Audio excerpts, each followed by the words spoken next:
Welcome to the Model Rail Replacement Podcast, helping you get to your onward journey. A friendly service that helps you get from A to B, or probably nowhere at all.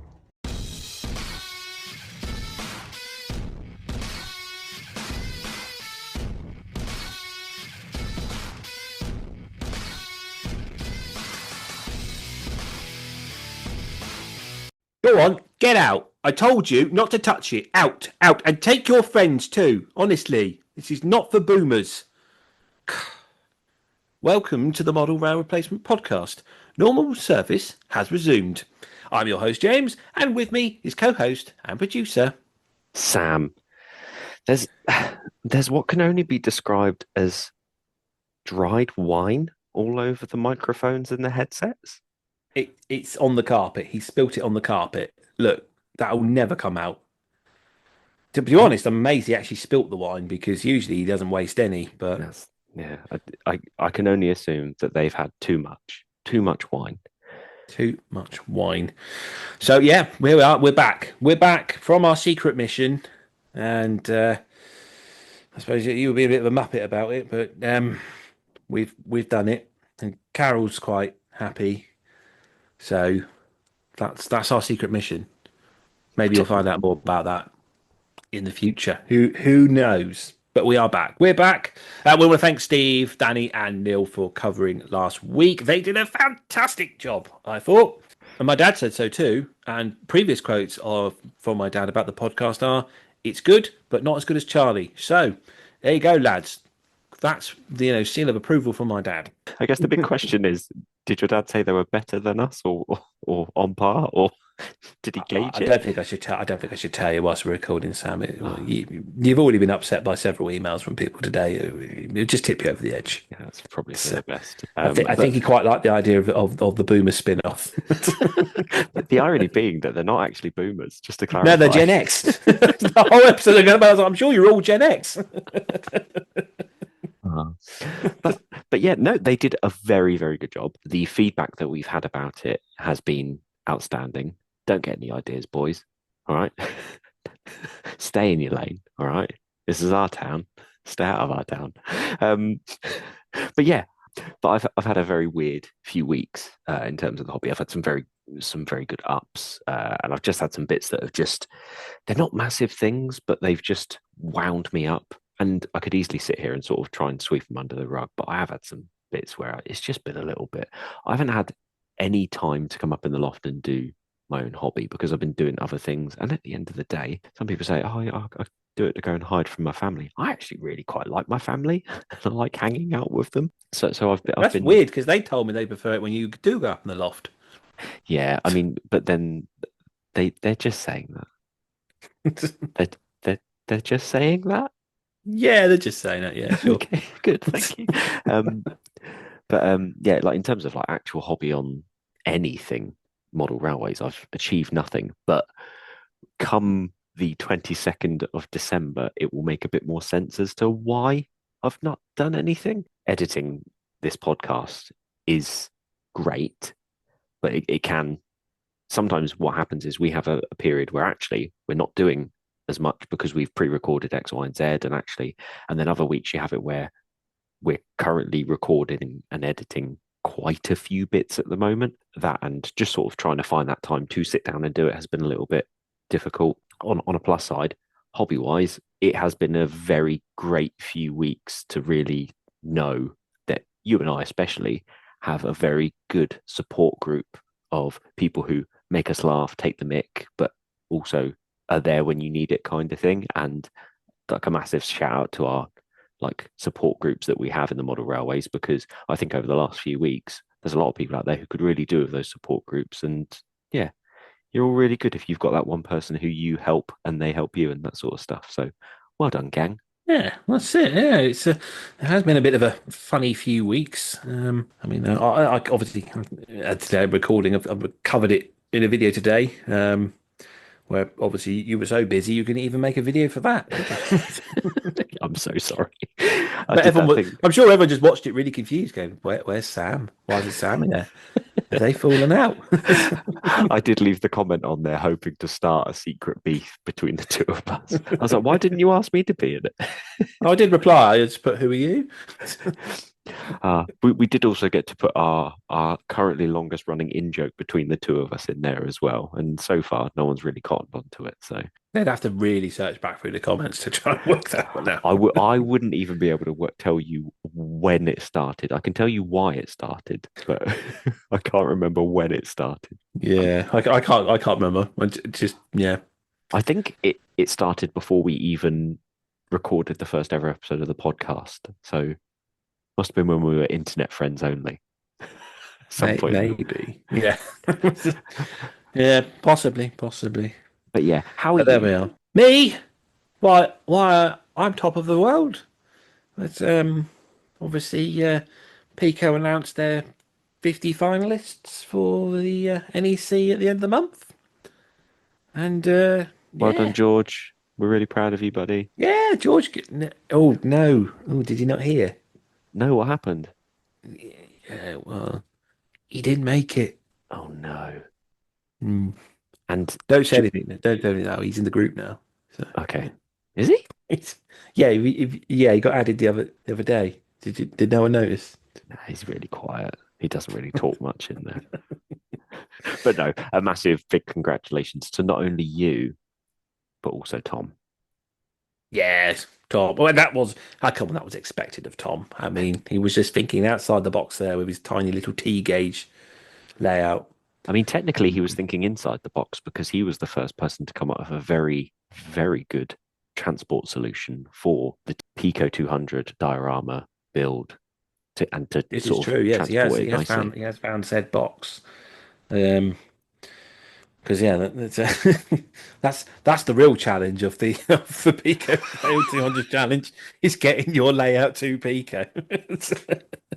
That was quite the quest of an email to be sent, I must say. It did feel like Elrond was stood there and he was like, 9 companions, all from different areas of the country. You must find a way to get your Pico 200 diorama to the NEC. So, but yeah, I mean, fairness to Pico, we have emailed them and asked for different options, and they've been quite good about it. So, uh, we'll see. Maybe my quest may not have to be as far as I originally thought, but we'll find out. But I'm determined to get it there nonetheless. So yeah, no, yeah, it was yeah. Well done to everyone who got through. Tom, I know Dudley Central did. There was a few people on RM Web that showed theirs. There's some great layouts on there as well. Mm.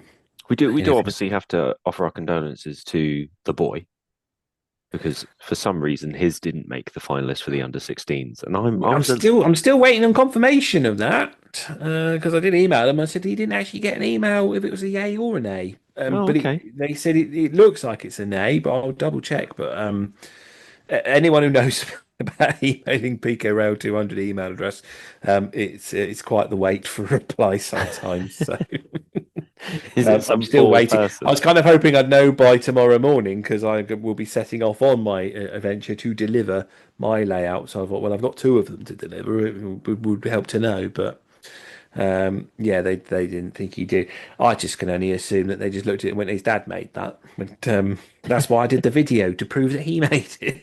Oh yeah, exactly. There we are. Never mind. But yeah, he didn't make it. George, he didn't make it. But yeah, George was really good. So commiserations to George, and I know Peachy. He had a really good one as well, but didn't get picked. You know, at the end of the day, there's some very good finalists there, and there were some very good people that didn't make it to the final, but still built superb layouts. So I think it was a great effort all round by everyone, really. I will say about Peaches as well. I only actually got to see two of them in person prior to the announcement of people making the cut, and it was Tom's and Peaches. And Peachy did do. I don't think the photos of Peaches or even the video did it justice because when we No, saw I it, don't think it did either. No, because seeing it gets, I was like, this looks superb, and the photos just didn't do it justice. no, And Peachy admits that because he says, you know, he's no photographer and he said his photos probably let him down, which is it's a bit of a shame because it was kind of got announced in the magazine after the photos were submitted, and it was like, okay, we're going to be judging the photos. It was like, because I was the same, was like, oh, if I'd known that, I would have been a lot more careful with the photos I selected because I kind of selected photos that would entice you to want me to bring the layout to the exhibition so you could look at it better without giving everything away on it, kind of thing. And I was a bit worried that mine wouldn't get picked. I was like, oh, I hadn't really put mine in the best light. For what sort of the effort I've done on it. But yeah, but it's going. I don't know if they've already picked the winners and they're just going to announce it, or if they look at the show and then decide who the winner is. I don't know. These rules are quite fluid, so we'll just have to wait and see. But nonetheless, it's still exciting to go. So I'm yeah, proud of you, buddy. that's it. Thank you very much. I'm also going to be putting a video out a little celebration video. I did a whole running session last night on it with my Great Eastern locos. It'd be a Great Eastern running session. And all I know is my J70 tram desperately needs to stay alive because that was frustrating to film with. I know a guy. Yes, that's the same guy I was going to have a word with. However, the Acura Scale J69 with a stay alive in that stay alive is incredible because you could lift that loco off the track and those wheels kept turning and the sound kept going for at least 20 seconds. Really? Yeah, that's one of the best stay alives I've seen in a model. Honestly, I mean it's a superb looking model as well.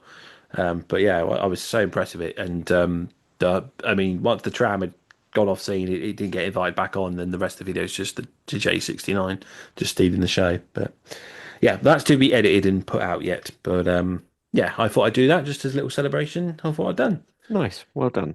Shall we go to the news? Because there's a bit to talk Yes. about. Yes. Do we want to talk about obviously the most important news running all the way up until the 22nd of December? Absolutely. Kato are doing 009 Unitrack. I can't believe it. It's oh wait, you meant something else, didn't you? I did. How dare you? Because James, although it's my name on the receipt at the moment, as in this podcast, the Model Rail Replacement Podcast, if you've been living under a rock, we are still running a fundraiser for Cash for Kids. We are trying to raise money. And if you didn't know, we managed to. So our initial target was £300. We smashed that very quickly. We put a new target in of £1,000. We smashed that last week. And I can say at the time of recording this, we are currently sitting on £1,220 raised by all of you lovely people who have made a donation. So from James and I'm speaking on his behalf, thank you so much. And I think we've sort of said if we can now get it to 2,000 by the actual draw, what a difference that would make. Definitely, yeah. Because the other thing is, I mean, firstly, our guest this week is Richard from New Junction, and this again gets mentioned in the interview. And we quoted how much money we were on, and you can see the difference within a week of how much we managed to raise. So, how quickly we've managed to make that difference from the £800 we mentioned in the interview to where we are now at 1,200. I reckon we could smash that £2,000 target. And we keep it going. And the better thing is there are even more prizes have been donated because the more companies have found out about this, the more people have been getting involved. So we have additional prizes now that have arrived with me this week. Two lovely. I want to get I want to get the codes right. Let me just grab a box. Two very lovely JIA wagons from the Model Centre, and they have been weathered by the Model Centre with their brilliant graffiti all over it. There's two of these to now be given away in our raffle with a retail price of £99.99 each. So there you go. That's at least £200 of wagon as part of the prize. And also, what arrived this week, courtesy of our guest, who is obviously on later, Richard, Acura sent us a sound-fitted mainline livery Class 60. And it looks lovely. I was very tempted not to mention that was a prize and just hope everyone would forget about it and it could just stay in my house. But That's the wrong thing to do. It looks lovely. And again, thank you to TMC and Scale for donating additional prizes to the We fund. So yeah, with everyone that's been donating so far, I regret working on the podcast because I'd love to enter this raffle to win these prizes. And for Yeah. a fiver. Well, yeah, exactly. It is. I mean, obviously, the more you donate, the more chance you have of winning. But if you don't donate anything, you have no chance of winning. We all do also. This hasn't been sent out to us yet, but we have also got confirmation that there is going to be an O gauge prize as well, and not just a loco, but also some wagons to go with it. So we are officially getting some O gauge stuff for the prize raffle as well. So I think, My lords. I think we've got one of every main scale now in the prize. So that yes, whatever you model, there's something worth winning. apologies We, to we you Australian narrow gauge modelers, we just don't have the what covers you right now. actually, you know what? I was thinking that as much as we bang on about 009, there's no 009 prizes in there at the moment. Don't we have the wagons from Cymru Rails? They are Cauldron wagons, I think, 3D printed for 00. I'll have to double Oh, check. oh, okay. Sorry, But guys. but yeah, otherwise, well, we have a Class 128 from Revolution Trains, and they sent us a triple pack of cement wagons as well. Yeah, so there's two N-gauge prizes there. I think Hornby are providing us with at least one TT train set. Yes, they are. Lovely stuff. So there we are. Obviously, we've got plenty of double O gauge in there, and now we've got O gauge as well. So, although Steve will be saying we haven't covered all the gauges because we haven't got HO, but there we go. Yeah, I mean, sorry to the HO people. Sorry, not sorry. Look, we're giving enough away. I'm not. I know we said we're going to do like fourth, third. At this rate, it'll be like 10th, ninth. It literally will become a raffle. I think. It's like a Saturday night meat raffle. That's it. We never really confirmed it, but we are also going to be donating some merchandise. Have I said that right, didn't I, this time? We are, yes, because I have found a legendary, elusive No, you didn't find it. oak model rail replacement podcast coaster. It's going in there. Well, okay, I'm going to withdraw the option that I was putting in there because even James doesn't know about this. But I mean, just in case you're all coasted up, we are also going to be putting in a MERP hoodie and t-shirt. But unlike the others that are available, this will specifically be embroidered. So it will be a one of a kind. The only other people to have one of these will be myself and James. So if you really want to be super cool or warm, I don't know which one you'd prefer, but we will also be putting Be super warm, wouldn't it? In a nice warm hoodie.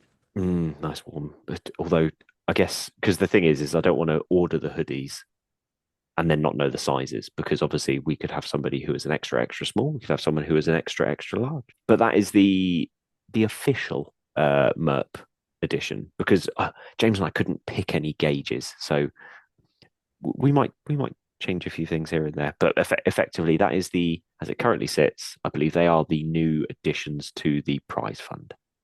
They are indeed. So yeah, Sam, how can people win these prizes? So And when? So Right. we why when?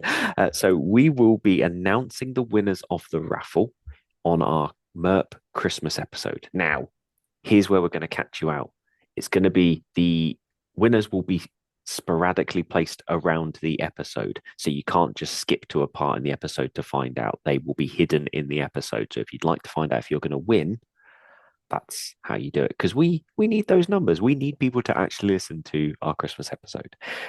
So the last chance for you to purchase a ticket and still be within a chance of being entered into the draw is Sunday the 14th of December.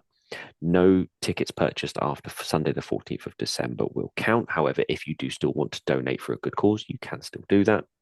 And effectively what we will do is then in the following week we will draw the winners and put the names of the winners inside the Christmas episode.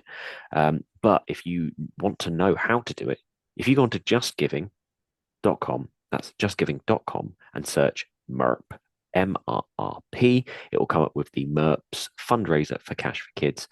And to get at least one entry, all you need to do is donate £5 or more. For every £5 you donate, you get an additional raffle ticket. So, for example, if you donate £50, you get 10 entries into the process. And if you decide that you have already donated and want to donate at a later stage, that is absolutely fine as well. They will all be added up and cumulative. And then we can pass on these proceeds to Cash for Kids and help them support what they do at this time of year. Something it's called Mission Christmas, which is getting presents under the trees for children in poverty and those who are in need, all the special needs that they have. And we just think it's a wonderful cause, and that's why we want to support it. Agreed.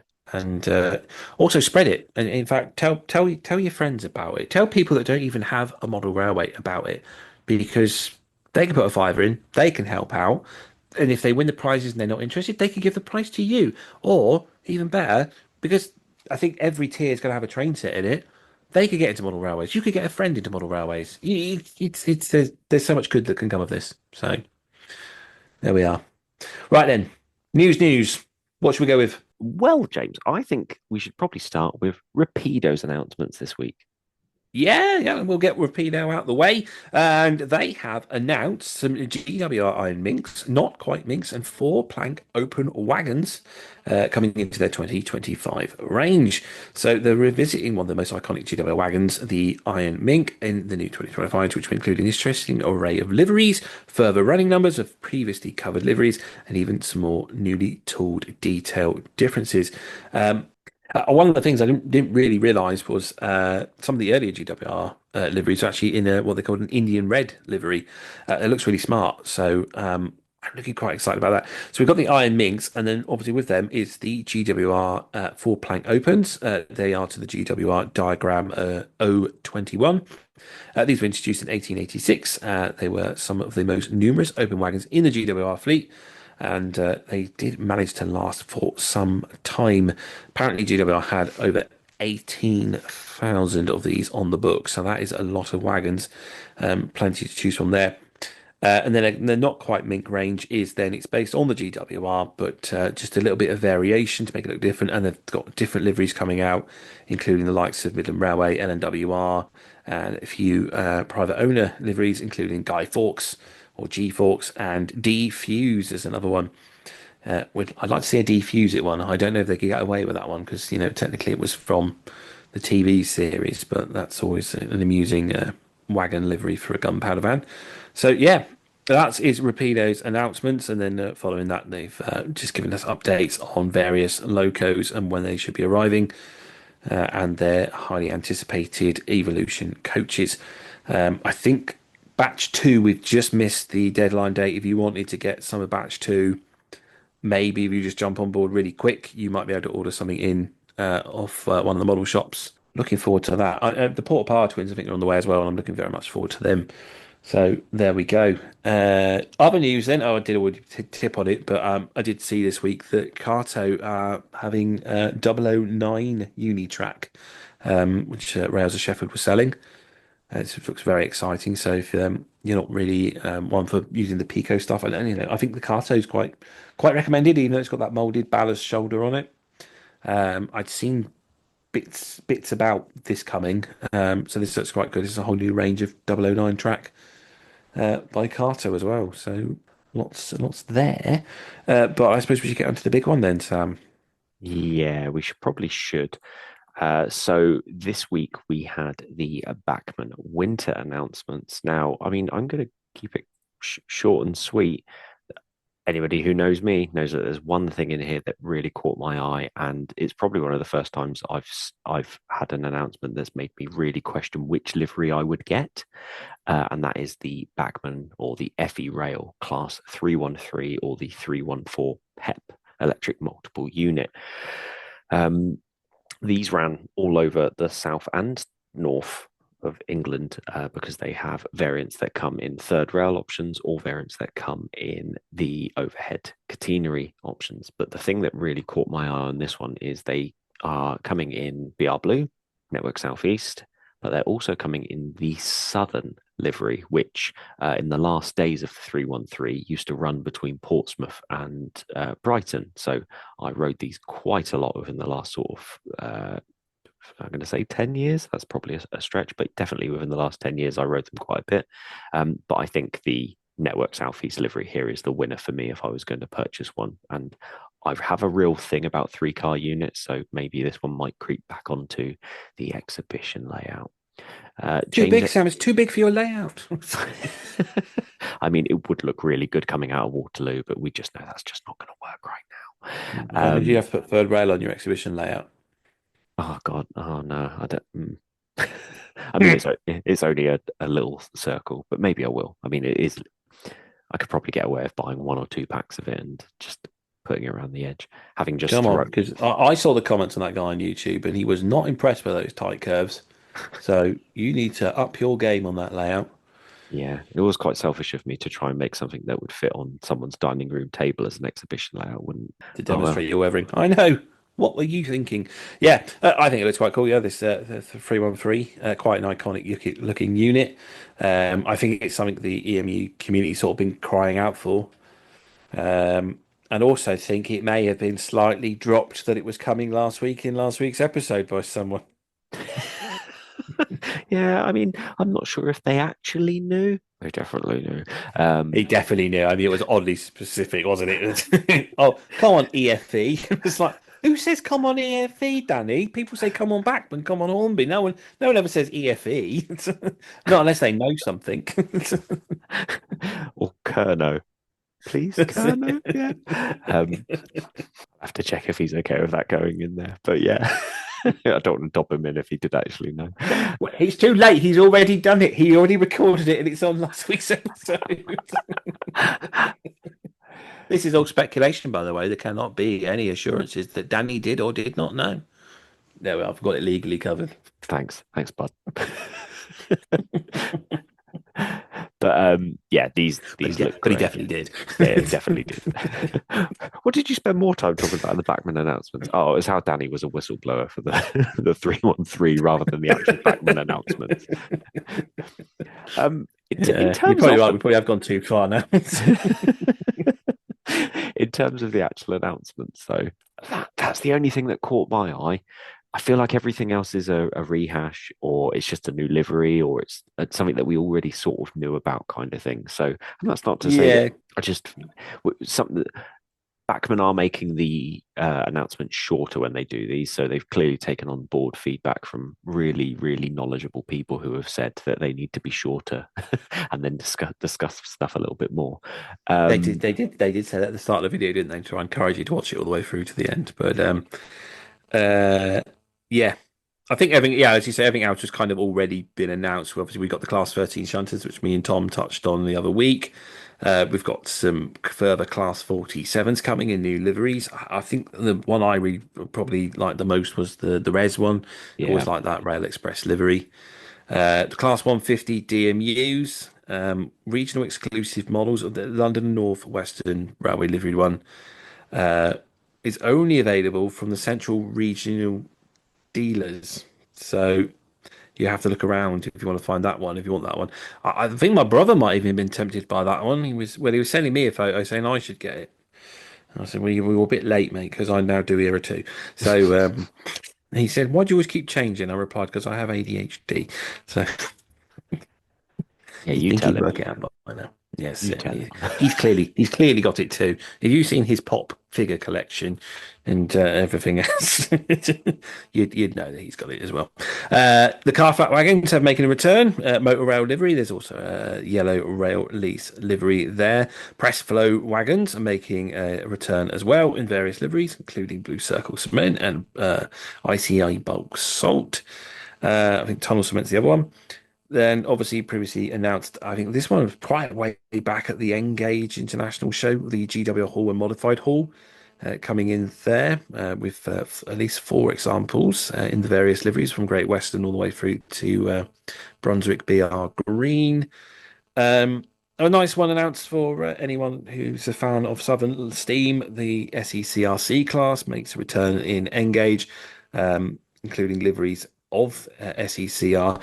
This is, I think, a later livery of SECR because it's not quite as nice, I'd say. It's still a nice livery, but it doesn't look as nice as the gold top livery, which has a lot more lining on it. And I don't know if that's because Bachmann are trying to reduce costs and just went for that one.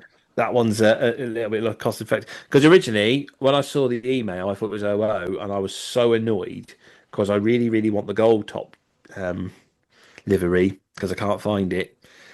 And then I saw that, and I was like, "No, don't do that one again. I've already got that one." But it was, I was engaged. It's fine. I'm not so cross now. And further Class 66s coming in Engage as well. And I think that covers the bulk of it. I think there's a few scene craft buildings and that in there, but I did actually want that's one of the ones I wanted to touch on. The BR signal box that they're doing, very nice looking signal box building, but very different to anything that I've seen previously on it.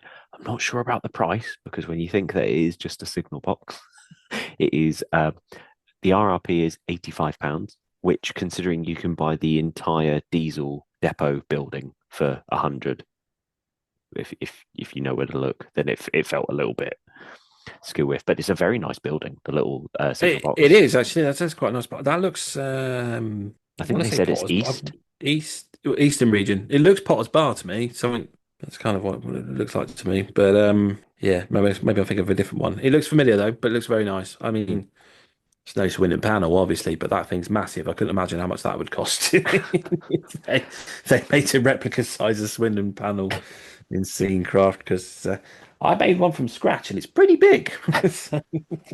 The only other thing I wanted to talk about is they have announced their very own track mat, layout track mat for Bachmann, and I believe this is a first for them. Very similar to the style of the Hornby track mat system. The only thing that separates this one from theirs is this one particularly comes with a dividing back scene, so you effectively have two scenes on it, which is very, I don't know if you've ever seen March West Junction on YouTube. Is a Brummie guy who has a layout that effectively has two sides to it, and he's put the back scene sort of down the middle, keeps it divided, and then that way you can use one as a fiddle yard when you're filming one side and then the other side. But it's quite a nice little idea. I think it's the first time that Bachmann are doing it. I think it's going to be a nice addition, and they did hint that in the spring announcements there's going to be some new Bachmann train sets that this is going to be featured in. So I thought that was quite a little tidbit that they've dropped there. Oh, that's pretty cool. Yeah. Look forward to seeing that then. Right. Well, I suppose that will wrap us up for the news, and we should go to our guest. So, well, we've already mentioned who it is, so there's no surprises there. We've got Richard from New Junction. So we'll take a break, and we'll come back. We'll talk to him.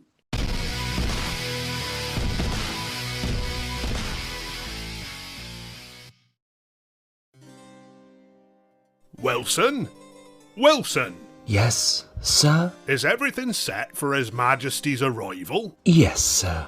The chefs are preparing the banquet, and his room is prepared.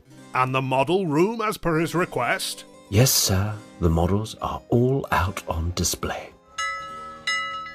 Your Majesty, welcome to my humble abode. Yes, very good, old sport. Come on, let's play trains. Absolutely, Your Majesty. What's this? Something wrong, Your Majesty?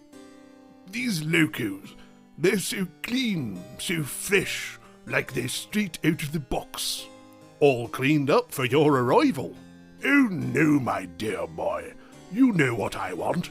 I want it dirty. Dirty? Show me your dirty shunter. Okay, here you go. Oh yes, that's the stuff.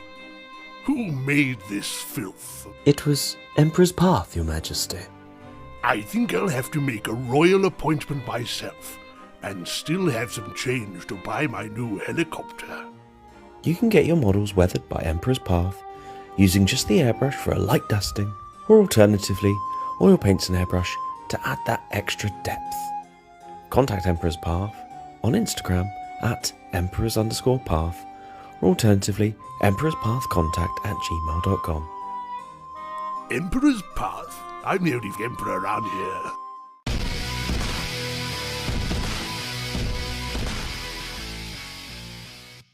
Right then, we're back. And this week, well, a lot of people have been asking us since we've had a podcast, When's he coming on? When's he coming on? And finally, we've managed to grab hold of him. We've pulled him away from his own podcast to come onto ours.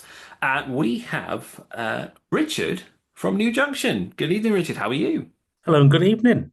I'm very well, thank you very much. I'm really pleased to be at your mercy this evening. That's it. Yeah, we've battled valiantly to get you on, and we finally cornered you, and it's a pleasure to have you here. So you started off as a little YouTuber, and it's sort of grown and grown and grown, and sort of, I mean, a bit of a career out of it, really, haven't you? Because you sort of went over to Hallway magazine, and now you're a digital manager with a Scale. So.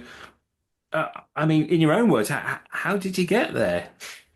It literally, I mean, it all started when I used to watch the likes of Junction, as we all did, back on YouTube. And I thought I wanted to get in on that. And I started my own model railway and I posted pictures on RM Web.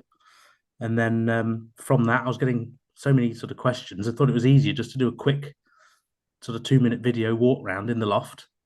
And that's where it started. That was my first video.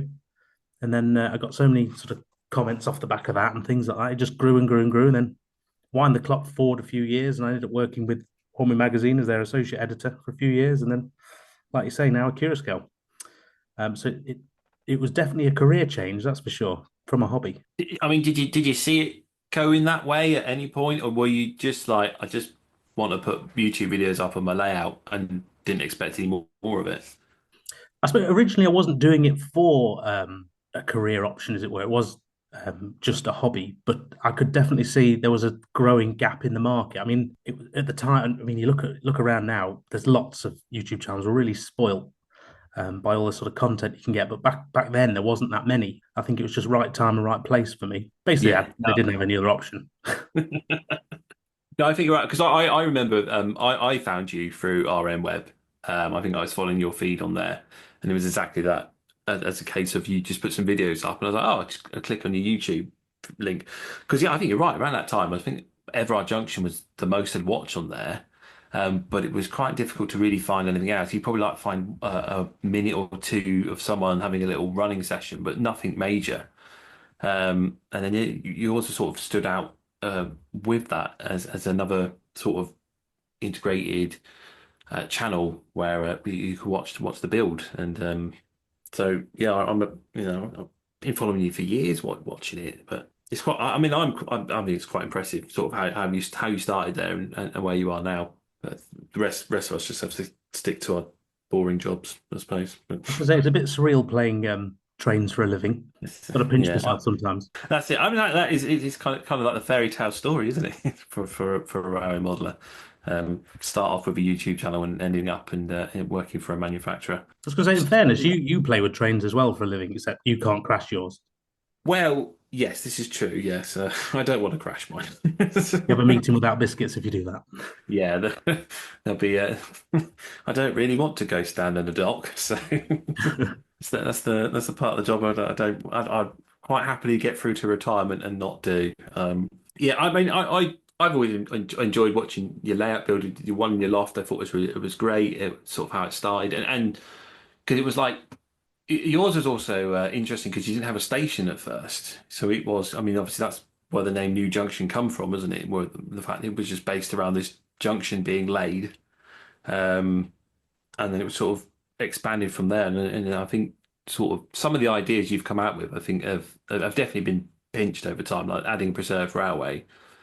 I don't recall many other modelers having a preserved railway on their layout, but that seems to be more and more common theme now because everyone does all of a sudden went, that's a good idea. That means I can buy whatever model I like now. So it was a great answer to all the people who didn't like me running random stock on my main line. Rule one, run what you like. But yeah, it was a cool answer. And obviously now you've got that lovely workshop, so you can have the full length of New Junction out there and steadily getting on with that. And it's looking good now, what you're doing. Yeah, I mean, for those who don't know, the New Junction 2 technically is hopefully going to be an exhibition layout. So it's modular and one day I'll take it out to a show. But that was my good idea at the time. And then putting it into practice, it's just me on my own, you see, in a couple of evenings a week. So hopefully this century we'll be able to take it to a show. It's, I'm sure you get there in the end. It'll be worth the wait, won't it? It's for everyone to see. I probably won't be worth the wait, but it'll be nice to do. Fresh. I mean, it's grand, and it's quite a nice design. And I do like the multi-layer level layers that you've got on there with the preserve railway on the bottom and the East Coast running on the top. It definitely got a really nice feel to it. I remember when you first brought out the iteration of it and you explained how you were going to be doing it as a in garage, because obviously it used to originally be in your garage and now you've got your studio for it. And I guess technically you could call what we see on YouTube as of today being sort of like a 2.1 version of it, because your 2.0 version was effectively where in your garage it was a tail chaser roundy, and then you effectively have moved it into this studio where you have it and you go, actually it's now set up in its final form, or it's in its exhibition mode version. And by doing that, it's incredible if you watch one of those first videos where you set it up in the garage and then compare it to what it is now. I mean, it's a monster. It's grown legs, but because you pre-planned it to effectively do that when you took it to an exhibition, you have this massive vista along the front of it now. And I don't think I appreciated how big the layout would be when it was in exhibition mode, when you first sort of brought the design in, because obviously the two sides of it now that are the front part of it just never really clicked. And then seeing it in that massive studio version, it is huge, like as a layout, and it is very impressive. Yeah, I mean, for me, the goal was always to. I know the hobby is pretty much. I suppose we all have to compromise. Is mainly the art of the hobby is the art of compromise. But I always wanted to have a full length Class 91 running around the layout, if you like, but without being curved in the middle. So that was the ultimate goal, and I thought at very least I could do it at an exhibition and have a train looking fairly realistic. Yeah, it's that is quite cool, isn't it? When you do see a 91 like that, so I can see the reasonings behind that. So I suppose that leads us on to our first question then. As you mentioned the 91, I'm going to ask you, what is your favourite type of traction? Is it steam? Is it diesel? Or is it electric? You see, I've written down electric because the Class 91 is my favourite locomotive. But I do have a good old attachment to steam as well. You can't beat a good kettle. No, you can't. No, I've become a recent more of a steam convert in the last few months. It's something about them. But like you said, the 91 is a fabulous train, isn't it? And I think I've been on one. I think once in my lifetime. I think coming back from Sigling School many moons ago, and it was only as far as Doncaster. But I mean, I got to go on one this year. Again, it was only between Doncaster and Leeds, but they're such nice trains. You forget how good they are, especially when the alternative at the moment is the Azuma, which they look nice, but they haven't got the same ride quality as going behind a 91 and sitting in those Mark IV coaches. I was going to say the seats in the Mark IVs are worn in at last. That's it. But there's a nostalgia element for me in the 91 because I used to live in Newcastle up north, and this was during the time when the A1 was still sort of single carriageway, so you went by train if you were coming south. It was always 91s and HSTs, so I've got fond memories of them. Yeah, they're fabulous. I remember seeing them going just near St Neots, but along a bit of line there when I used to go out and see my granddad, and you just sort of get near the East Coast main line, you sort of hold out hope that you might catch a glimpse of one, and just see them thundering by. They do look spectacular. So I'm afraid Sam's very much a stickler for picking one answer. Would you go with electric or would you go with steam? Oh, I'd have to side with electric. I think that's good enough for Sam. I mean, he prefers stabilizer electric, but I'm sure AC or DC, I don't mind. It's still finally adding an additional person to the electric debate because currently we're behind on votes when it comes to electric, diesel, or steam. So I'll take that. Yeah, I think diesel's been tearing through, but it's probably because we will have diesel modeler guests coming on. We need more steam modeler guests, I suppose. What's your favourite scale? So for me, it has to be double O gauge. interestingly enough, followed by 009 actually very closely. It's a good shout. Can we tempt you to get 009 in front? Do you think? Do you think you ever get there? I think. I mean, I started with N gauge actually, and then I've also done O. I have an O gauge garden railway, but I always go back to double O. Forgot about your garden railway. Yes, that's correct. But your garden railway looks very cool. And I tried to forget about it this time of year because it's freezing and wet outside. Not very nice. that's it. Yeah, no, the temptation of running trains in the garden in the summer is always a wonderful idea. But like you say, this time of year is not so appealing, is it? Why double O? Because I mean, obviously, working at a Curiosco, you work. I mean, mostly you produce OO, but obviously you have got the few O gauge products. Is there any particular reason why OO appeals to you so much? I think it's the presence of the model, the scale, I should say, the gauge.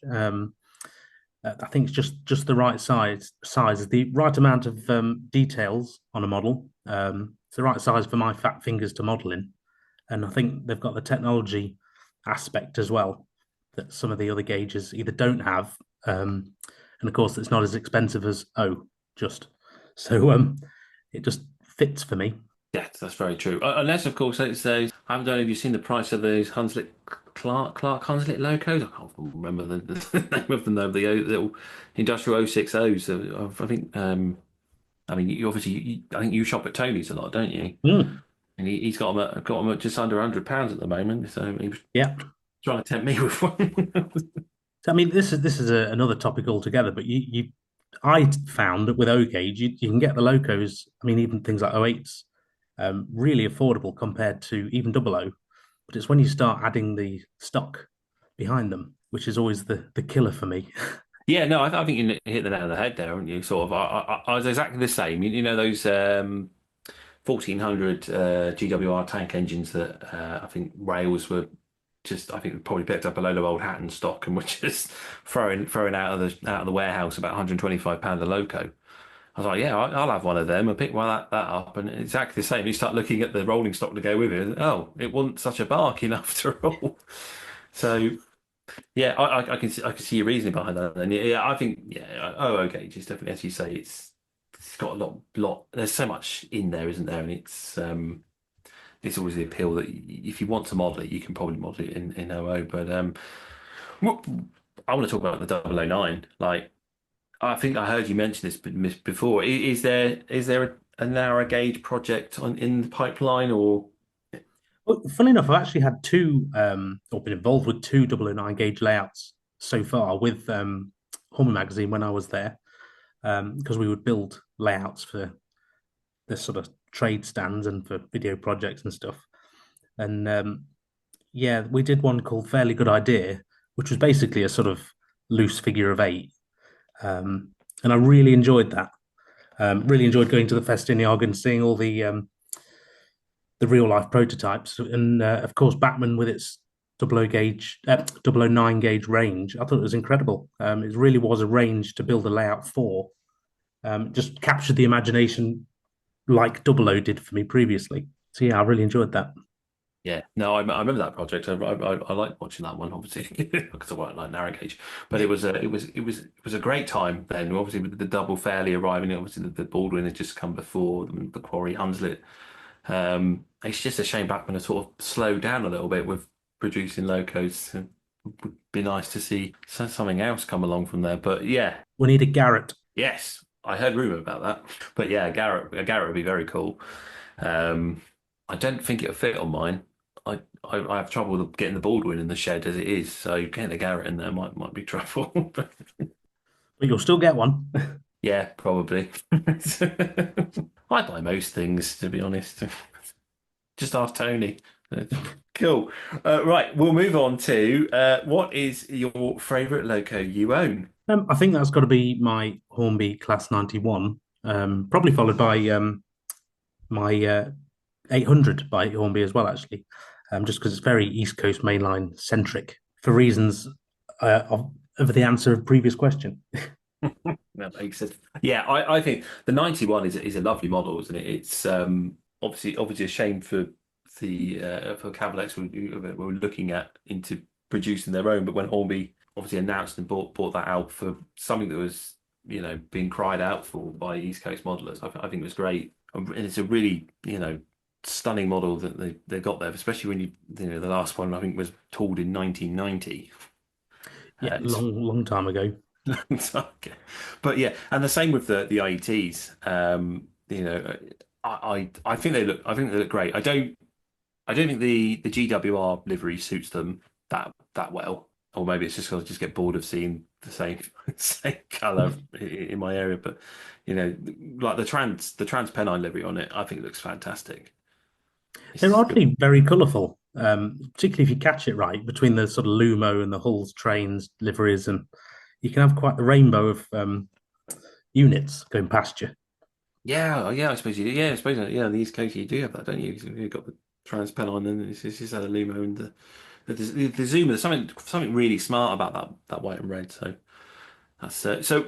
If you had to pick between the two, which one do you think you'd go for? Would you have the 800 or 801, or would it be the 91? I'd probably lean towards the 91 just because of the nostalgia element for me. Yeah, 91.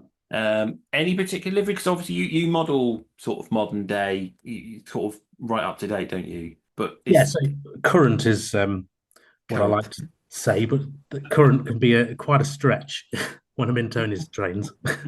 But is that the liveries that appeal to you, or do you have a bit of nostalgia for the British Rail stuff like the Intercity Swallow and I think my preference would probably be GNER actually for a 91. I think it just wore the livery extremely well. But this, when it comes back down to pocket money and whatnot, I have to pick a livery, and the LNER suits it for my layout. So that one won. So that's the one I've got on the layout. But money no object. I think I'd have the GNER sets as well. yeah, that makes sense. Yeah, the GMR was an absolutely gorgeous livery, and um, on the Eurostar as well. And, I thought that was fabulous. I mean, I remember the first time seeing that on the East Coast, like just walking, going, "Was that a Eurostar?" sort of thing. Yeah, yeah, I love that GMR livery. I agree with you there. Definitely the best one for it. So that's your favourite loco that you own, which is the Class 91. What's the favourite loco that you don't own? Ooh, now probably a bit of a curveball, but I would love an 8F. Actually, it's probably one of my favourite steam engines at my local heritage railway, and I don't actually own one in model form.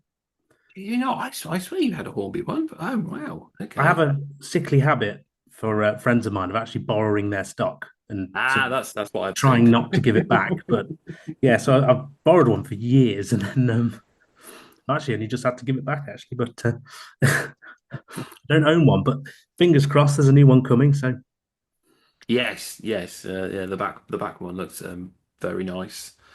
Um, loads of detail. Yeah, I'm quite excited about that. I've fortunate. I never realised sort of the variations between them either. So sort of, I wanted a Somerset and Dorset one, and had to do a bit of research to make sure I've ordered the right one. I still got to renumber it, but yeah, yeah, they are lovely locos. I can see definitely why you'd want one. there's some really Um, nice sound files for them as well. So if you're a DCC sound modeler, an 8F is a good engine to have a play around with. any particular AF that you like? I mean, again, it's kind of look the same, but would you sort of be hoping to get one that you've seen in real life, or you just would just like an AF? I really wanted to say I'd have a black one, but that's most of them. No, to be fair, I'm very taken with sort of having locos I've either seen or been behind. So it would have to be the 8F that's at my local. Don't ask me its number because I can't remember off the top of my head. What is your favourite project you've undertaken so far? That has to be. So I'm doing it again. Going back to the previous job at Hornby Magazine, we built a layout based on my local heritage line, the Great Central Railway. And we did that with a mix of a sort of built video series as well. And the layout idea was one of mine that I've always wanted to do, and we actually managed to do it. So that for me is a real high point because we sort of did it and we've finished it to a point, or we finished it at the time to a point, and also took it to an exhibition. So it was very nice. But yeah, so that was a particular highlight of projects I've wanted to do and done. Yeah, that was a lovely little lad because, like you say again, he was at the exhibitions, and I remember seeing it at Getz. I think it's been out a couple of times, hasn't it? I'm sure I've seen it more than Oh yeah, once. yeah. And but yeah, it definitely got that feel of the Great Central there. Like you say, the island platforms. Because I think the island platforms are great, aren't they? Because they're so useful in modelling terms of the fact that they don't take up the entire baseboard by requiring two platforms. You can sort of squeeze one and a half in, I suppose, in the middle. Um, but it is a lovely line. There is a great appeal about the Great Central. I can. Oh, That's, sorry, I was going to say a good thing about the stations on the Great Central is they're all pretty much the same. There's only a handful of styles, so you could model any station and you can tell it's the Great Central. yeah. That's the beauty of it, isn't it? Yeah, it was either accessed by an overbridge or by an underpass, isn't there? And like you say, kind of the similar style buildings. And it was. Am I right in recall? The fiddle yard on that was like a scenic fiddle yard, wasn't it? Is that how you did it? Yeah, so on the Heritage Line, their fiddle yard is Swithland sidings, and we decided that wouldn't it be good because it was a viewable layout from 360 degrees to make it scenic, which again at the time wasn't a sort of common sight. You see it more and more now, but yeah, so that was a first. I mean, it was a first for me to model a scenic fiddle yard. And then the problem is, of course, now you take it forward with you. So I'm looking at my fiddle yard on New Junction. I'm thinking, oh, blimey, what can I do here? I was going to say that's. I don't know if you follow Sanford East, but he's sort of Rich and Holly there. They've sort of done the same with their fiddle yard. They've sort of put overhead portals on there and a scenic back scene, and that's all it is. It's just essentially, and then just scenic it, and then it's great because they sort of use it for photographic opportunities of just a train running sort of along the main line with nothing else distracting. I think it's a great use of space. Fiddle yards are that sort of necessary evil, aren't they? They take you need them, but they just take up so much otherwise scenic space. I think yeah, that's sort of a sort of really good compromise. It's definitely the way forward. I mean, your layout doubles instantly.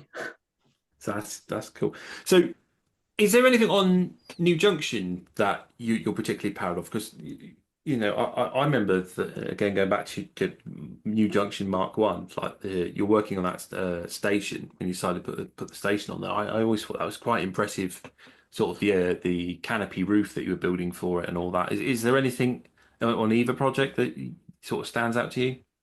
Yeah, the fact they run is a particular highlight to me. I'm always amazed when I turn the power on and they actually work. But I I, think I I hardly understand that achievement because I very rarely get to build a layout that works properly. It's even though I've just built a loop around the room, and even here it's got a set of points that somehow were wired correctly, but are now back to front. I don't know how that's happened because I haven't touched them, but that's just another mystery. But see, I famously don't like the electric side of the hobby, so if I can get away with two wires, I get away with two wires.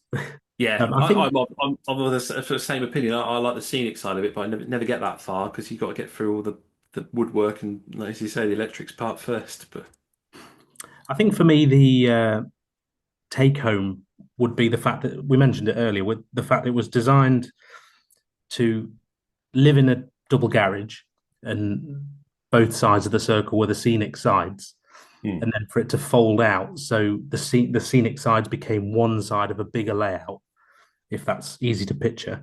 And the fact that actually worked, I'm quite chuffed with that. It's just an idea on the back of a piece of paper, and yeah, I think that's a great idea though. Well, I mean, when you first put that video up there and showed that plan, and obviously Sam's touched on this earlier, but it was such a great idea that you've got that whole scenic layout in your garage, as you say, and then you've got that ability to take it out and then set it up in a longer mode. I kind of think of it like a bit of an Autobot, it was kind of like a transformer kind of thing. But yeah, I don't think I'd seen that before, and I think that's such a great idea. And again, it was kind of getting over that problem that the fiddle yard is eating into your scenery kind of thing, and the fact that you've got around the challenge of joining it together, because I've had a go at joining modular baseboards, and I struggle with just standard ones that just bolt together as that's it. Those two go together, they live together, kind of thing. Whereas your design, it's a bit like plug and play, kind of slotting it around, a bit like what Joseph did with his that model railway guy, sort of his modular design as well. So yeah, I think that's really impressive. The design itself, and then the fact that you can just take it apart and put it as two different versions. I think it's quite genius, really. It was definitely one of my I'd say brighter ideas. It was probably a silly idea, but it actually worked. So the irony now, of course, is I don't have the garage anymore, so I don't need to be able to reduce it in size again. But the option's there. Yeah, you never know. Just right then. Always a fun question to ask. What is your next hobby purchase? Oh well, as we're recording, I'm currently working on the first of two level crossings on the layout, and I've got the Will's Kits modern image level crossing, which is nice enough. But I really fancied going to town and getting the I think is it the Weishman automatic level crossing barrier. So that's on my wants list. So I think it's either going to be that or a new Class 66. Oh, that's very cool. I mean, the 66 is cool as well, but the level crossing, I love a working level crossing on the layout. There's just something about it, isn't it? I know one particular level crossing Sam doesn't like. I can't remember the name of the layout now, but he always complains about the sirens being too loud. It's Folly Lane. That's Folly Lane. Folly Lane. Ironically, one of my favorite layouts. It's the loudness of the level crossing that actually does my head in. But love the layout, hate the loud level crossing. Anyway, back to Richard. Yeah, you see, I'm going for it because I want the loud noise. Yeah, but I want everyone to know when my layout's running. Thing is currently it's in a business unit elsewhere, whereas I'm sure when you take it to an exhibition, you will probably change your mind how loud you want it to be. I don't know. You've got quite a bit of length on there, haven't you? So I can't imagine it be going off as much as Folly Lane's goes off, because Folly Lane I think is a bit shorter in comparison. But yeah, I as I say, I love a working level crossing, and that sounds like a very cool purchase. So I take it the 66 is one of the forthcoming Acura scale models. Oh, that was nicely teed up. Yes, the next run of Acura Scale Class 66s are imminent. But no, all joking aside, there's one in particular. It's one of the charity projects they've done at Acura Scale, and it raises money for Martin's House, the Children's Hospice.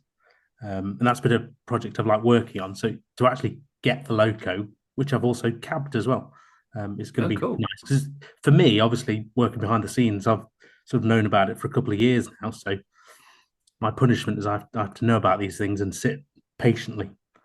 So it's nice that it finally gets here. Yeah, I think that's lovely, and obviously we'd like to have you back on to talk Acura scale, but to touch on the subject, I think it's great that you guys always do like these charity locos, because you've done the one for Samaritans as well with the Freight Line Livery one. There's the GBRF prostate cancer.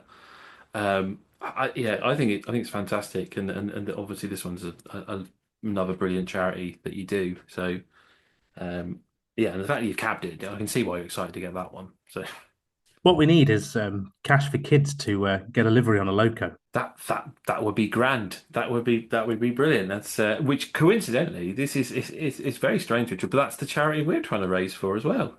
Yeah, I'll tee you back up. Don't you worry. Look after you. There we are. Thank you very much. Yeah. I tell you, as we're recording, just as a little selfish plug ourselves, but we are over the £800 mark now.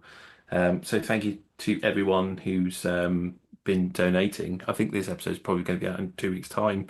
So hopefully we've reached the £1,000 threshold and further. But yeah, it'd be great if they did do a Cash for Kids one. That'd be awesome.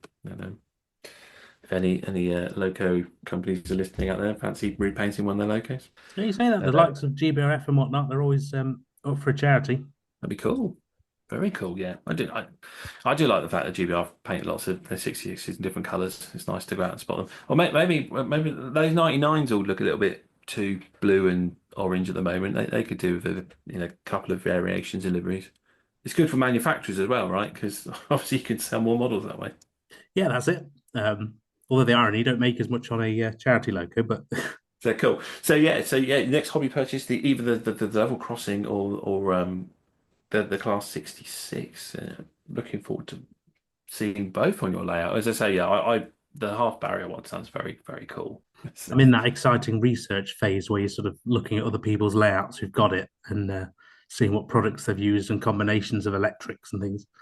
So it's all exciting for me, even though it's just level crossing barriers. But No. I'm very appreciative. If anyone wants to put a bit of signaling on their layout, it's like before I worked on the railway. To me, there was just I'll probably like any other model. Just you plug a signal and went, yeah, go. That's how it works. And then once you get an understanding of it and you look at layouts, it's like when I see someone's actually gone and put the effort in, I really appreciate it. So yeah, a nice AHP on there.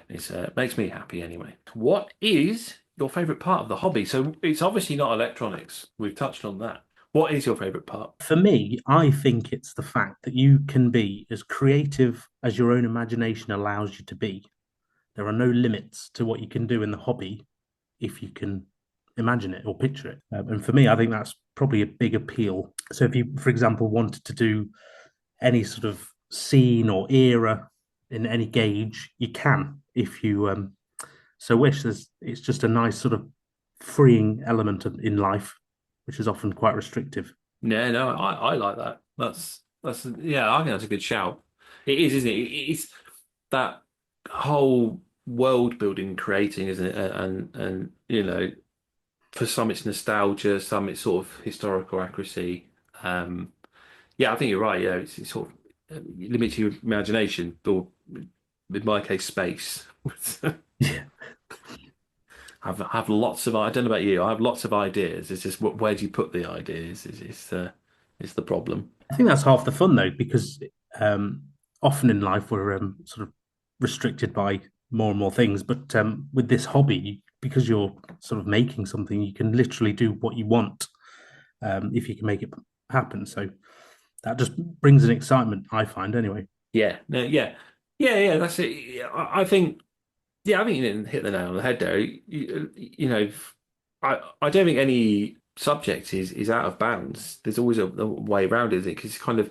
I think one of the bigger complaints of modern image and is that you need a big space for it unless you want to model in Engage, but you don't necessarily have to build a giant layout. You can always do something a bit smaller where they sort of use, maybe you could just got the end of a platform, and so just the nose of a train just pokes out and it uncouples, runs around its train or whatever. Or if it's a DMU, it goes back in the other direction. So yeah, I think that's a really really cool shout there. Actually, it's, your imagination and its limit. I love your layout. I think your layout's great. As I say, I really enjoy watching the builds of both Mark One and Mark Two. I think it's probably one of those layouts that sort of influenced me into temptation of doing East Coast Main Line. It's kind of one of those things I hadn't looked at before, and like you always go, yeah, that looks quite cool. I could do that, and then the next thing you realise you've gone and bought a Class 91 yourself, kind of thing. So Nothing wrong with that. that's it. I'm sorry to say I did buy the Class 91 and I've gone and sold it because I've changed my mind again. I'm under the influence of Era 2 Southern Steam at the moment. We'll see where that goes next. Anyway, we're not here to talk about me. Let's talk about you. So it's all right. No one's perfect. If you were to create a new layout, we go, give you another project. We're going to ask you to rip up New Junction. If you create New Junction 3, would it be New Junction 3? What is the one thing you'd need on it? Well, it definitely would be called New Junction. I think I'm typecast now with my own working title. But I would like to attempt to do a rather smaller scale, but a working airport like they have at Miniature Wonderland. So whether it be a sort of small airfield, just a sort of a way to attempt that'd be quite cool. That would be awesome. That is a really good shout. Yeah. Have you had the opportunity to see the one in Miniature Wonderland? No, never in the flesh. It's still on the list. No, yeah, I'm the same. I'd love to go. Yeah, I think the airport scene itself just looks incredible. I went in 2018 and it was phenomenal then, but I don't think they've finished building the UK, I'm going to say floor, because they've split it into several floors. But even not being interested in the continental stuff or the American stuff that's there, it's still a phenomenal thing to see. And you can see why so many people get excited about it. And like, yeah, the airport is amazing. But like even they've got the scene with the boat or the ship in the middle of the ocean in the middle of a storm. And that just visually it's an incredible thing to see. So airport's a great shout. I mean, I immediately think of Gatwick because I'm southern, but I mean, is there any particular airport or area that you would model it on? Because obviously, I know to the untrained eye, I imagine airports are very much like stations. They have trains that come in, they go. Airports have planes that take off. But is there a particular airport you think, oh, that would be a really nice one to model? Nothing. I mean, I've not thought about it that much, but you've got. I mean, my local is East Midlands Airport, and they've got a brand new sort of cargo hub, if you like, a container sort of port for trains and things. So that would be quite a nice thing. But then that would be mainly airport, not so much railway. But no, it'd just be nice to try and put one in the scene somewhere and have little sort of private planes taking off, little Cessnas, things like that.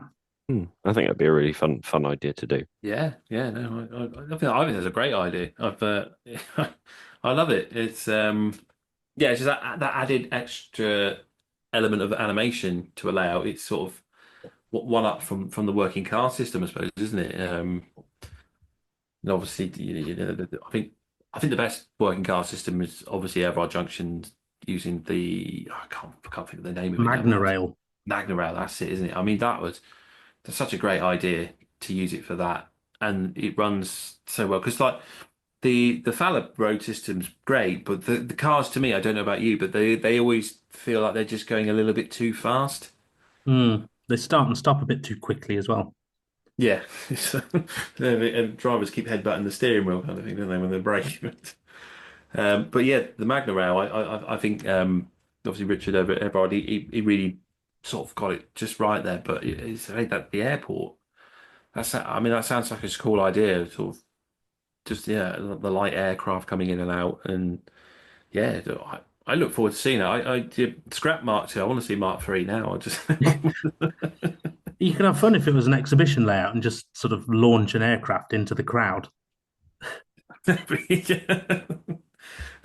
mean, it's like miniature remote control vehicles are just becoming so impressive. Looking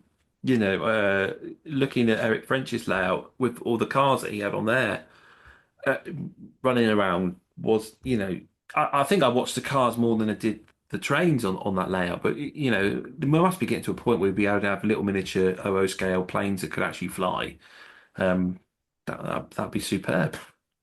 See, I suppose it goes back to what we were talking about with the your imagination. I suppose if you can imagine it, and then it starts to become a reality. That's it, isn't it? Yeah, I'm just waiting for nanobot technology to get to the point where we can actually have moving figures on the layout. I think that's the ultimate goal for any modeler, right? I tell you, I've started to see a lot more people who've taken photos or videos of their layouts, and then they use AI to add in real people, which is another leap. Particularly, I suppose, because obviously half my hobby is making videos. I mean, that's something I should explore, but that'd be quite interesting. I could take a video of my station and a train going past, but then have AI put the people in. Yeah, that'd be quite a good one to play around with. It's I think that and some sort of LDC back scene that you can eventually put around the whole layout, so you can just have the changing sky and the light go with it, and we sort of got a perfect little miniature world then, haven't we? We're just putting the ideas out there. I haven't got the time to work on them, but if anyone wants to steal them, I don't mind. So cool. Yeah, I really do. I love that idea of the airport. I think it's one of the best ones I've heard, to be honest. Yeah, cool. We'll go on to asking you, what is the one hobby item you would encourage everyone to buy? Oh, now this is a good question. I've probably got quite a boring answer for it. This could be quite a leading question here, couldn't it? It's just going to be in a Cura scale product. Yeah. There's an entire range. No. I would say the one thing that I see a lot of people omit from their collections is a decent quality DCC controller. There's lots of people who'll spend all the money on their earth on locos and things like that, but then have a really old, cheap controller which will do more damage than good.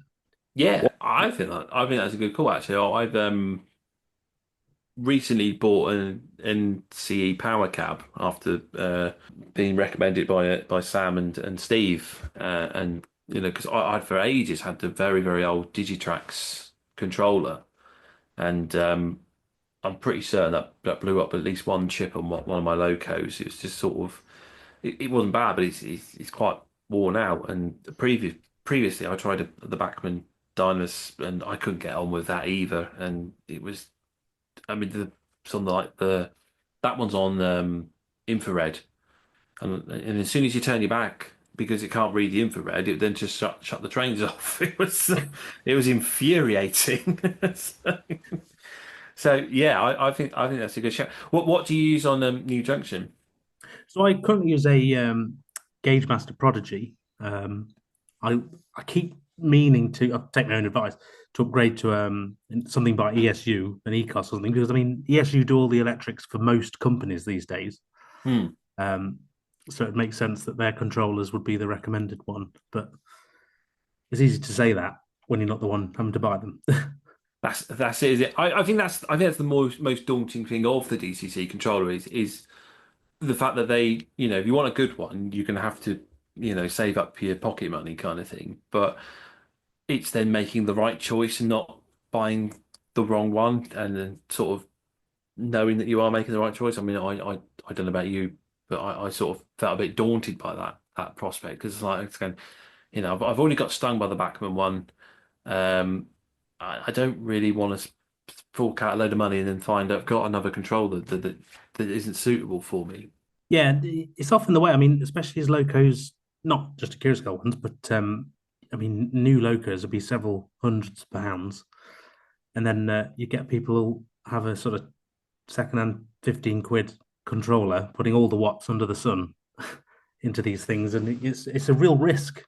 And a lot of companies won't warranty a model if it's the controller that's caused the issue. Wow, that's interesting. Did not know that. Yeah. There we are. Yeah. So learn something new every day. So, but yeah, no, I think that's a good call there. A good DCC controller, and obviously, the better the controller, the more you're going to enjoy your locos, aren't you? Because you're going to get more out of them. I suppose the more cheaper ones are limited on their functions, whereas, I mean, some locos are sort of reaching about 30 odd functions nowadays for the sound, aren't they?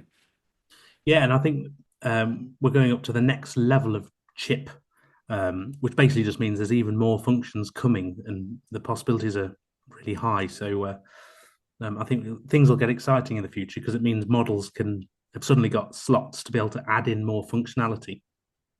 Oh, wow, that's very cool. Will we be seeing like opening smoke box doors and stuff like that? Is that where we're heading? I hope so. Opening passenger doors would be nice. Yes. Oh, that'd be awesome. I think I've seen it on probably like Fleischmann models with working doors, and it does look very cool. I don't dare to think how much it might cost for such an addition to your rolling stock. But I mean, even rolling stock now, I mean, nowadays does seem to be coming sort of that high level detail that I think people are happy to pay the price if they're sort of getting that kind of thing. Yeah, absolutely. And dare I say it, because we are in a sort of golden era of the amount of manufacturers we've got in the hobby. As hobbyists, we're spoiled, and each manufacturer has to sort of vie for your customers, so they have to keep upping the bar and adding more things in to make them stand out. So it's quite an exciting period to be a hobbyist.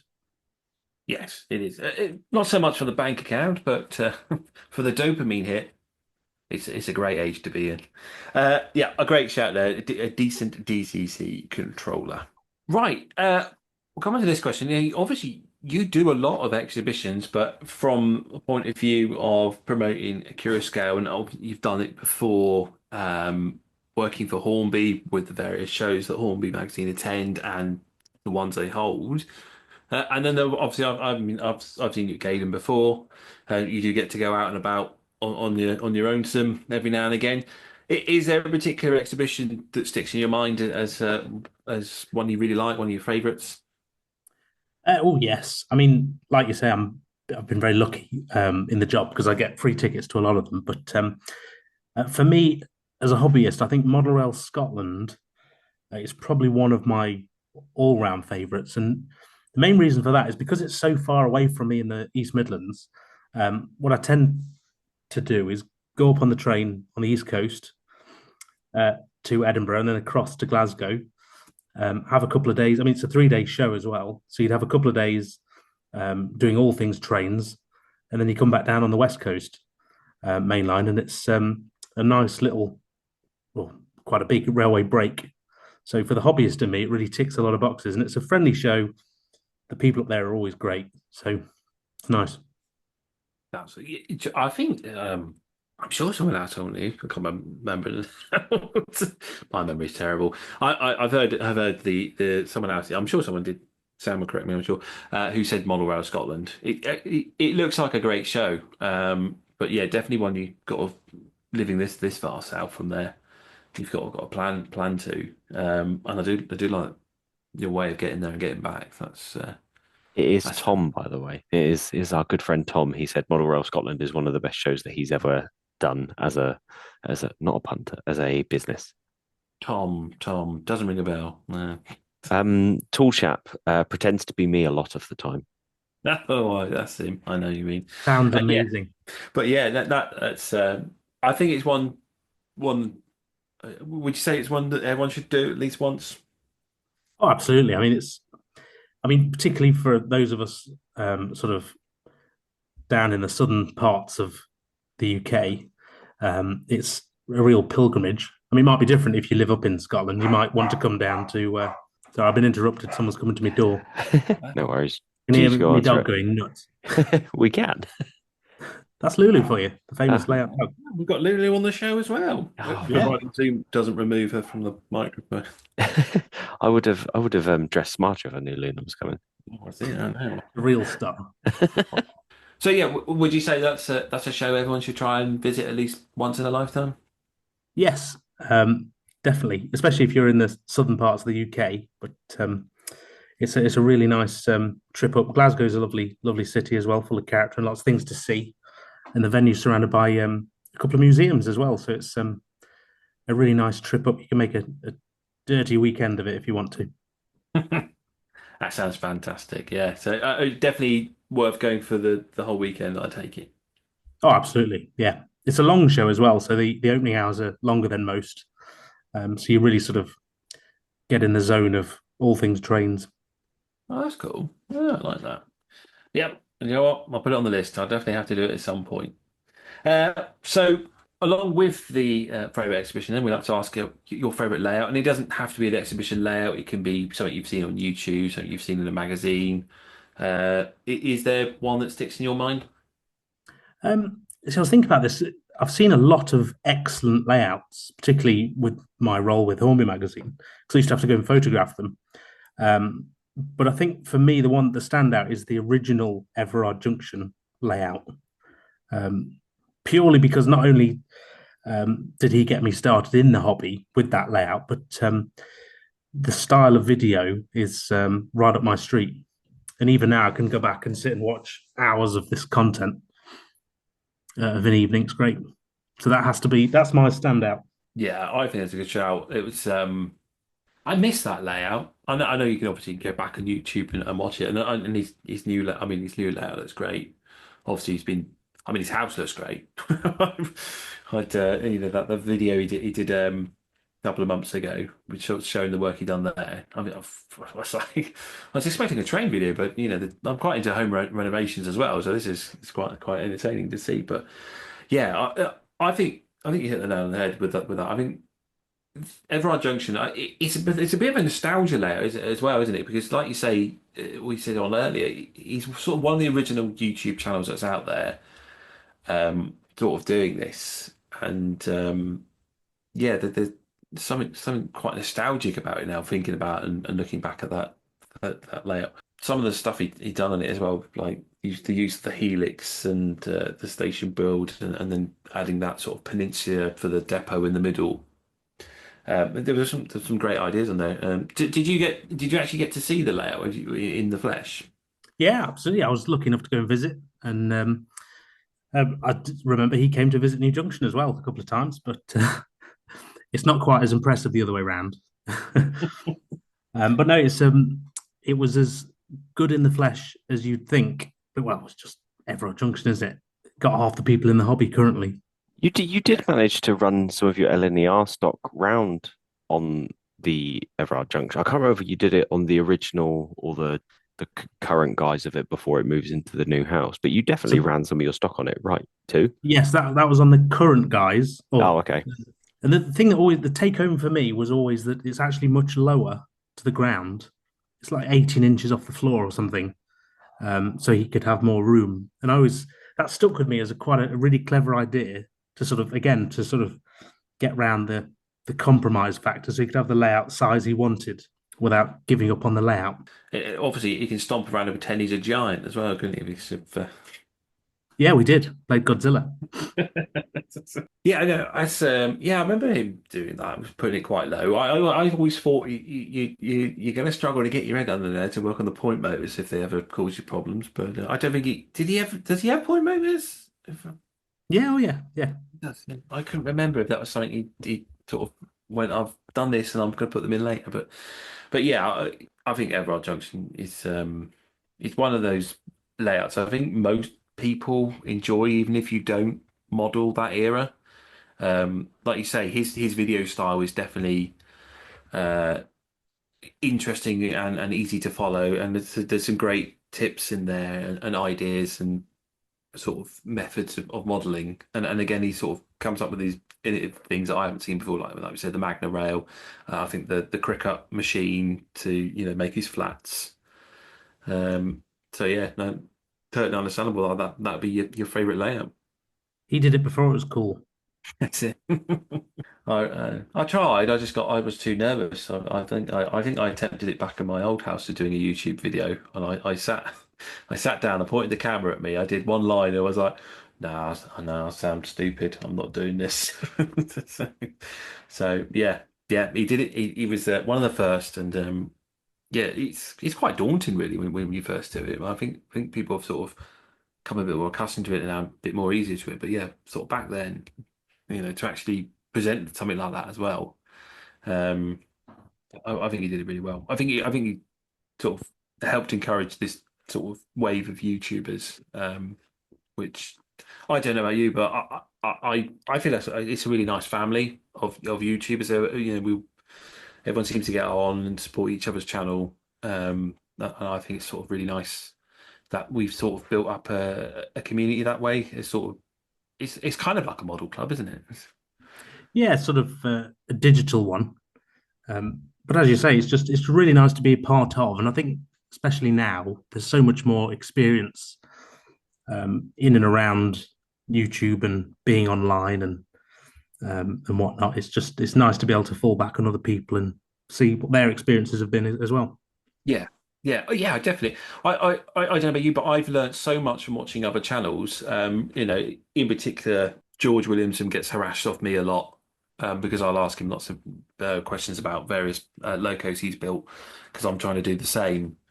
And I think that's sort of one of the more wonderful parts about it. I mean, I think you've said this before, where you have just previously harassed. I think Richard and was it Dean Park as well? Sort of questions when Yeah. when you were starting your layout.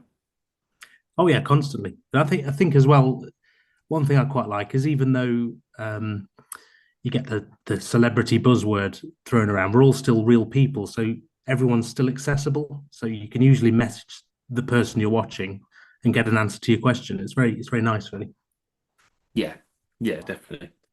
I think celebrity is a strong word to call us YouTubers. I mean, we know Mr. Beast, although I have watched his channel because the children like to watch it, and I can't see the appeal. I frankly feel that we should be in the millions, and that channel should be in the numbers that I've got. But there we are. That's the justice of life, I suppose. I can't cope with the comments now. I don't know how he does it. That's that's one of the bigger challenges, isn't it? When you get the bigger channel, it's responding to everyone. Right, Richard, it's been lovely to talk to you. Really enjoyed it. We have one last question we always like to ask our guests, and that is, what's your favourite resource? I see. I'd be remiss if I didn't say it was YouTube. It got me to start in the hobby, and it kept me going in the hobby, and now it's become a big part of my career. So I think YouTube is probably one of the best resources we've had, and it's definitely my favourite. I don't think I was expecting any other answer from you, to be honest. It's it makes sense, but yeah, I think we'll go back to that. I think you've done so well from as you say, we're just posting on RM Web and just putting up a few videos to making the career out of it. You probably are living a lot of other modelers' dreams, and deservedly so. I say, your channel is always, to me, has been entertaining. I've always, you come across warm and friendly in your videos, and it's never there's no sense of arrogance in there. You're quite happy to admit your failings, where you have them, and that I think makes you a very appealing channel, and it's probably why you've done so well. So yeah, As I like to say, it's more of a guide of what not to do. yes, that's yeah, that's. I think, yeah, I like to think mine's kind of the same as that as well. If you want to know how not to make a river, I have a particular episode on that, which went disastrously wrong. So I think that's it, innit? We all learn from each other's mistakes. Nothing more humbling than vlogging about them as well. That's it. That's it.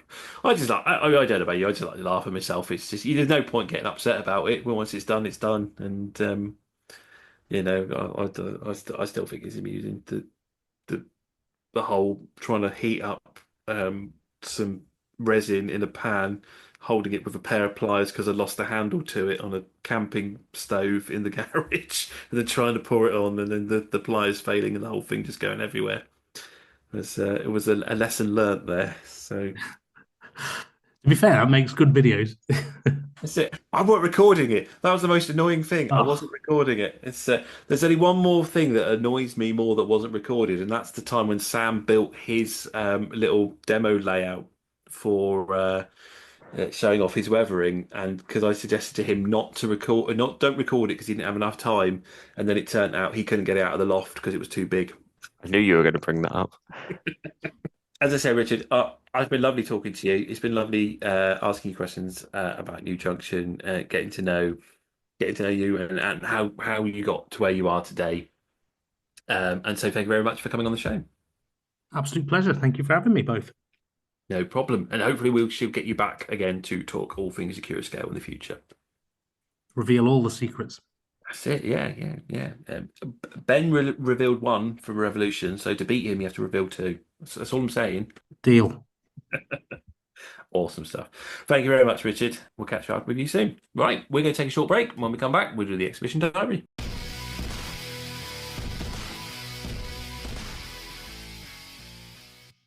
You there? Oh, me? Do you like model railways? Yes, that's why I'm listening to the Model Rail Replacement podcast. Do you like comedy? No, that's why I'm listening to the Model Rail Replacement podcast. If you like model railways and comedy, head over to BugglesKellyStation.com. From Dad's Army to Will Hay, Laurel and Hardy to the island of Sodor. Add a comedy cameo to your model railway today. All right, thanks. Buggles Kelly Station. You won't be wasting your time.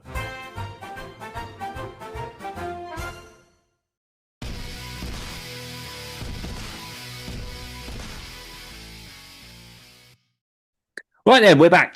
Yeah, and that was a wonderful chat with Richard from New Junction. I quite enjoyed that. Yeah, like it was really nice to sit down and talk to him, and hearing you two chat about like all the East Coast mainline stuff, and obviously being a fly on the wall, and it was actually really interesting. So yeah, great little chat. Yeah, and hopefully we'll get Richard back on again in the future to talk all things Secure Scale. Right then, shall we get the exhibition diary out? Yes, I mean, we all know what's going to happen. It's going to be a lot of Welsh names, and Steve got away very lightly. Steve got away with it so lightly, so lightly. I was furious when I listened to him having to read that out. I think the hardest thing he had to read out was Shrewsbury or Shrewsbury, whichever one, whichever side of the town you live on, apparently. Oh, well, oh, well. Right then, let's get into things. So yeah, we'll test how good my Welsh is, or Cornish, or Devon. Apparently, I got somewhere in Devon wrong once, but there we go. I can't help it. I have dyslexia. It's not my fault that you decided that the letters that I thought sounded one way have a completely different sound once we cross the River Severn. But there we are. Right then. Starting on, this one starts on a Friday for this up and coming weekend. Friday the 14th, West Midlands Narrow Gauge Group having a November group meeting at the Four Oaks Methodist Church Hall, 155 Litchfield Road, Sutton Coldfield, West Midlands. Do you know which one we haven't had in a while? No, is he back? The signal box. I'm hoping it's in here. I haven't read it in a while. Anyway, because that one pops up quite often as well. Right then, Friday the 14th, Saturday the 15th, Museum of Croydon, the Croydon Model Railway event at the Croydon Clock Tower in Braithwaite Hall in Catherine Street, Croydon, Greater London. Gosport Model Railroad Club on the 15th is having an open day and exhibition at St Mary's Church Praise Centre, Green Road, Averstoke, Gosport, Hampshire. There's the Ashford Model Railway Club open day at the Willsborough Windmill Barn in Mill Lane, Ashford, Kent. Barry and Penarth Model Railway Club. Look, I got one right. You can edit the other one out. November Exhibition Day at Highlight Park Community Centre, Stirling Road, Barry, Vale of Glamorgan. The Liverpool and West Lancs O-Gauge Group also meeting on Saturday the 15th, open day. It's first floor on the left-hand door, St Monica's Parish Centre, Stewart Avenue in Bottle, Merseyside. St Andrews Railway Modellers Model Railway Extravaganza at the St Andrews Church in Cheadle Road in Cheadle, Holme, Cheshire. High Wycombe and District Model Railway Society is having the MRX 25 Autumn at the Cressex Community Centre and Social Club, 203 Cressex Road, High Wycombe, Buckinghamshire. Leamington and Warwick Model Railway Society open day at the club rooms at the New House Farm in Nightcote, Southam, Leamington, Warwickshire. There's also the South Hants Model Railway Club, Portsmouth Model Railway Exhibition at the Admiral Lord Nelson School in Dundas Lane, Portsmouth, Hampshire. Bassett Law Railway Society's 42nd Model Railway Exhibition at the Elms Hotel in London Road, Retford, Nottinghamshire. At Heart of England, Narrow Gauge Modellers having their monthly meet at the 22nd Rugby Scout Hut at the Kent Hill Morton, Rugby, Warwickshire. And then moving on to all weekend for the 15th and the 16th, Barnsley Model Railway Club Model Railway Exhibition at the Holyland Leisure Centre, West Street, Holyland, Barnsley, South Yorkshire. Brighton Model Railway Club's 45th Annual Model Railway Exhibition at the Patcham Community Centre, Ladies Mile Road in Brighton, East Sussex. Cramptown Tower Museum Model Railway Exhibition at the Cramptown Tower Museum, the Broadway, Broadstairs, Kent. At the Pendle Forest Model Railway Society Model Rail and Hobby Exhibition at Park High School in Venables Avenue, Colne, Lancashire. There's the Falkirk Model Railway Clubs having Falkirk Model Rail Exhibition at the Forth Valley College in Grangemouth Road in Falkirk, Stirlingshire. Ecclesbourne Valley Railway Association Model Railway Show at the Wirksworth Town Hall in Coldwell Street in Wirksworth, Derbyshire. At the Solly Rail Limited Workington Model Railway Exhibition. This is the this word's going to get me. Energous Building, Liddy Hall, Workington in Cumbria. And for Sunday only, Farnham and District Model Railway Club open day at the Recklesham Community Centre in Greenfield Road in Farnham, Surrey. Halifax Model Railway Club open day at the club rooms 2 to 4 Deal Street in Halifax, West Yorkshire. And that is all for this up and coming weekend. There we go. There was no big Welsh names in there. I think Barry doesn't really count. South Wales doesn't count. I can usually sort of do that. You did really Cardiff. well. I'm really proud. Cardiff and Newport, I can pronounce them. There we are. Right then, Sam. And that ties it up for this week. I don't know what we're doing next week. Our schedule is all over the place. We have not kept to it whatsoever. For whatever reasons. there's been some cats and pigeons that have messed up our scheduling system. Yes. Mostly Laurie, because the week he told us he wanted to come on the podcast, he decided to go to Belgium. So that didn't help. Yes, it's such a shame. If only we had Laurie recorded for something else that we have planned. Yeah, that'd be nice, wouldn't it? Yeah. There we are. Never mind. He was a nice chap to talk to, wasn't he? I've said too much. I've said too much. I should not have said that. I should not have said that. Quick, Sam, tell him how to find you. If you want to find me, you can get hold of me on Instagram at emperors_path. Alternatively, you can find me sporadically on YouTube. And also, sometimes, very small sometimes, you can get hold of me on Facebook as well. I don't check it that often because it doesn't really alert me to anything other than how to build a swimming pool somewhere in India. James, how can they get hold of you? Yeah, I've noticed your YouTube's become a bit sporadic ever since the Hornby Magazine awards ended. Oh, we won't do any more videos. And, there we are. There we are. I'm not letting it go, Sam. I'm not letting it go. You've not only have you been published in a magazine, you're also a finalist in the Pico Rail 200, and you'll notice that my videos always increase when we take a break from the podcast. Funny that we had the summer off, and suddenly I put 4 videos out to show that I've completed the loop on the layout. Not the point, Sam. The point is that everyone who didn't get nominated has to get upset and argue with everyone else. That's just the rules. I'm sorry, that's the way. I don't care. Yeah, As you say. Yeah, I've moved on to better things. yeah, yeah. I should be published in another magazine soon. Sure. Anyway, there we are. Right, that's it. That's enough. Yeah, I just like to bully Sam. That's all it is. And Hornby have given me the beautiful opportunity to do it. I love them for that. Thank you, Hornby Magazine. Yes, You've given me so much excuse to bully Sam. Thank I you didn't very need any much. more, but you gave me more. Yeah, we're getting silly now. We're getting silly. Right, we're getting distracted. Right, how to find me? How to find me, indeed. I am on YouTube as Western Signalman. I'm on Instagram. I don't use that very often, but Western Signalman. And that's pretty much it for me these days. I think I tried opening a Facebook page and then got as far as opening it. Went, I can't be bothered with this, so I wouldn't bother with that. Alternatively, Model Rail Replacement Podcast is available on YouTube, Spotify, Instagram. Where else are we, Sam? Well, I think we're on Facebook as well. And also, we have an email address. It's Model Rail RP. That's Romeo Papa. Don't put Model Rail Romeo Papa. I do wonder why we don't get certain emails.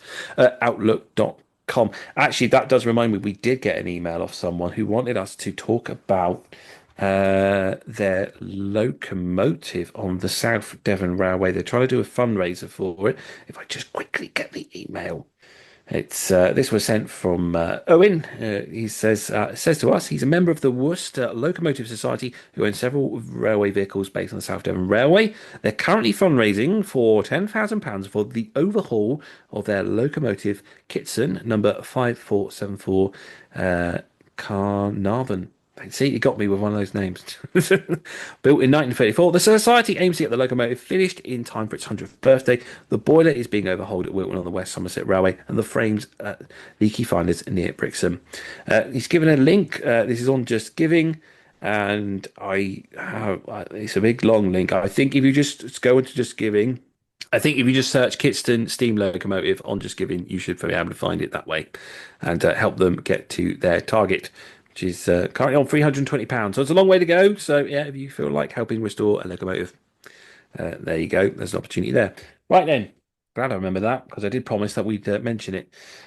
Okay then, Sam. I think that's all then.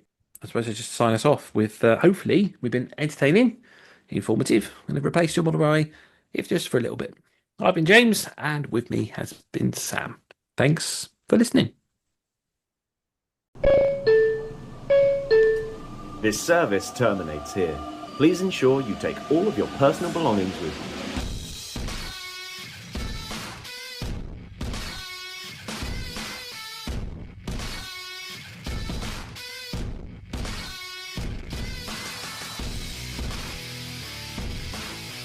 Hello, listeners. We've got some very exciting news. Do you want to be part of the podcast? Do you want to join the team? Well, an exciting opportunity has come up to allow you to be part of the Model Rail Replacement podcast. And here's Sam with the details. This episode is brought to you by Patreon. A huge thank you to our Patreons for their support. If you'd like to help support the show, you can head over to Patreon and search Model Rail Replacement Podcast, where you can show your support and be part of the team. Hurry, there's unlimited places.